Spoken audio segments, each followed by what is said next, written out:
Because it is instructive to note that in River State, there are many security agents. I mean, even the DSS is there. But of all the security agencies, it would seem that it is only the police, and that in spite of all that had been going on in the state, this particular problem for them started just last year, shortly after Mr. Mbu was posted to the state. So do you think that there could be some merit? I mean, you have described as plenty of drama. Do you think that there could be merit to the complaints that are coming about the Commissioner of Police from that particular state?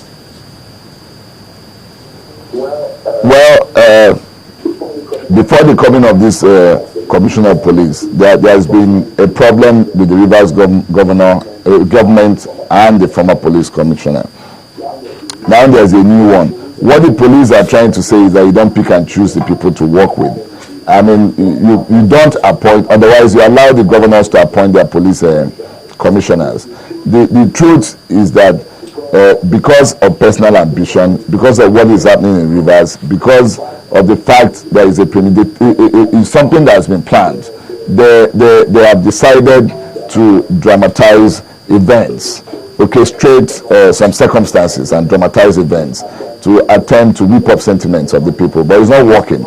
It's not working because there is no way you can justify to the people why they should not identify with someone that they love.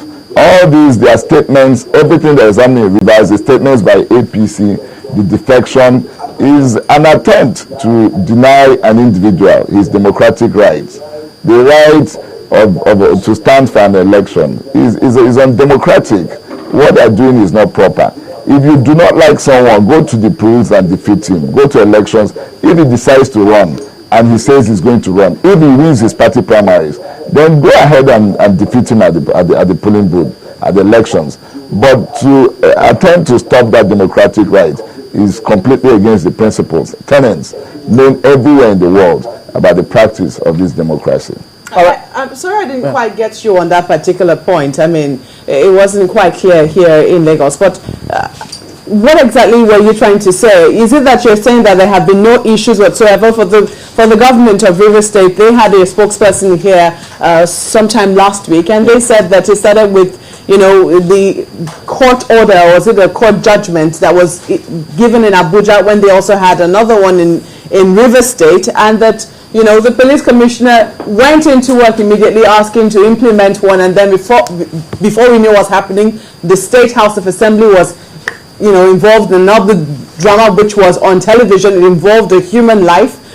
Thankfully, we don't know, we don't think the person has passed. You know, the person is still very much alive. But we saw all of these things play out on television. Are you saying that it's just exaggerated, or that is truly the state of things in Rivers State?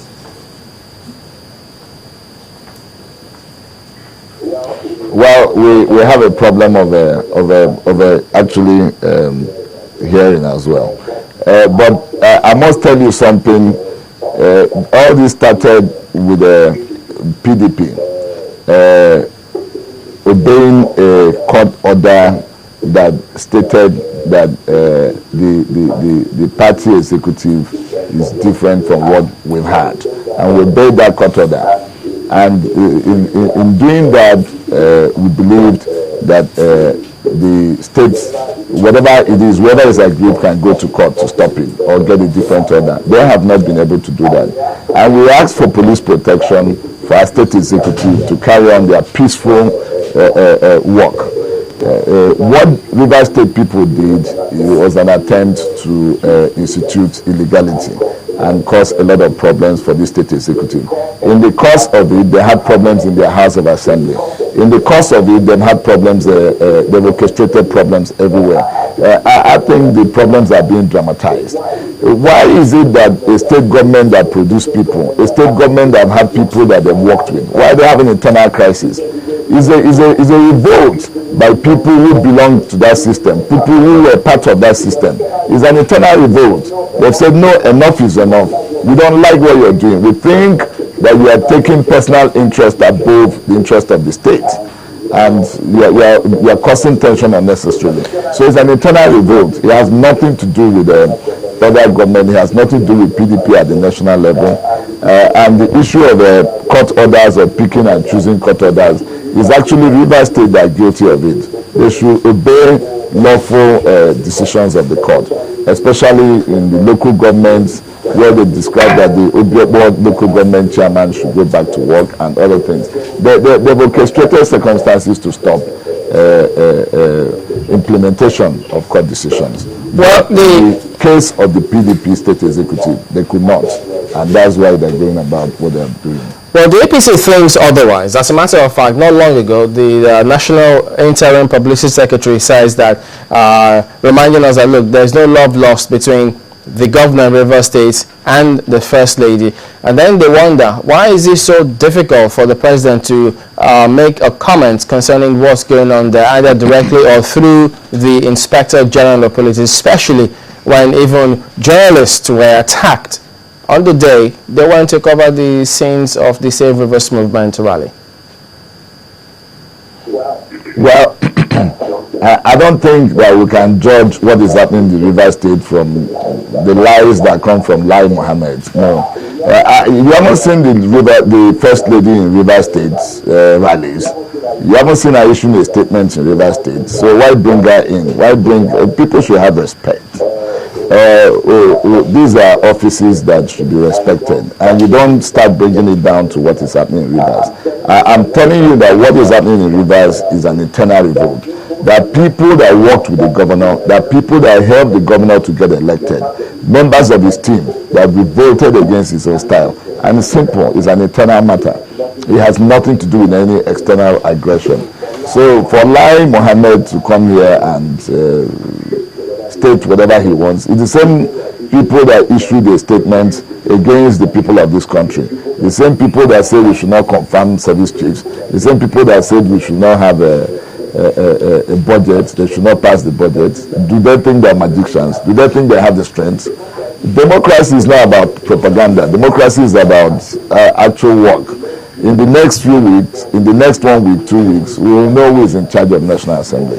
For now, they are noisemakers, completely noisemakers, and they should be ignored.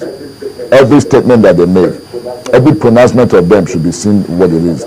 Propaganda, deceit, to attempt to hoodwink the people. That's what it is. Well, Simple. some time ago, this statement would probably not have bothered you, because, I mean, the minority would have made all the noise they want to make, but would really have no power to be able to do this. You know, but now it would seem that their numbers are rising. Maybe many people have not come out to openly show support, but it would seem that they are counting on those people who are still in your party, possibly sympathetic to their own cause, and would actually go ahead and help block these bills as has been directed by the APC.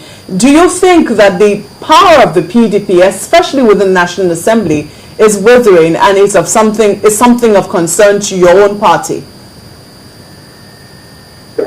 Thank you very much. The truth is that late last year we were really worried. It appeared as if there was a lot of lack of confidence amongst the members in the National Assembly in terms of the leadership and the certain actions that we've taken. We were really worried, and that's the truth. And that's why I keep on saying the difference between us and the opposition. When we make mistakes, when we have a problem, we accept it. That's integrity, and that's been truthful. That's been very honest. Late last year, we were really worried about the state of affairs in the National Assembly. Now we have a new leadership in the party, managing the party affairs. Now we're taking a different approach to resolving our problems. What we are witnessing is increased confidence amongst our members nationwide, including National Assembly, in the party. And this has resulted in some of our members that had attempted or that wanted to cross over from not crossing. And at the same time, some of the people that left the party are in the process of coming back to the party, including National Assembly. There are some people that their leaders have left the party, that their leadership or their leaders are about to go. Now, I just heard the APC National Secretary stating that in Sokoto State, that they prefer one over the other, they pick and choose. But whoever you are rejecting nationally on national TV, whoever you're insulting, must have 1, 2, 3, 4 members in the National Assembly that's sympathetic to him or that he helped to do. Those people will still cross over to PDP.